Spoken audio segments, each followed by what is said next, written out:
So ang makita na to is puro na mais. Wala na sagbot. Diyan nga laya ng mais. Habog na gid dito banda oh. Kining diri may nalabanan gyud oh. Ambot oh. Madala pa banig abono ni. Wag salot naman yun diri napita. Oh. Di ba? Klaro ng mais. Salamat sa Ginoo. Ang nag-spray may lagmaritor hapon.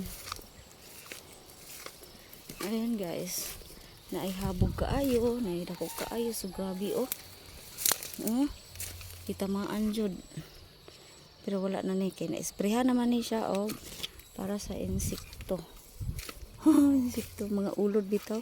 Laluya kay ditong dapito nangadaot ang dahon tungod sa sagbot ba. Pero thanks God kay na agapan ra dayon kay lagi ning na pud sa kabisi bitaw nato dili kay nato matupag dayon atong trabaho lagi kay na ako kidaghang giatupag. Tagas na puro biyag. Salamat sa Ginoo ito tas kayo na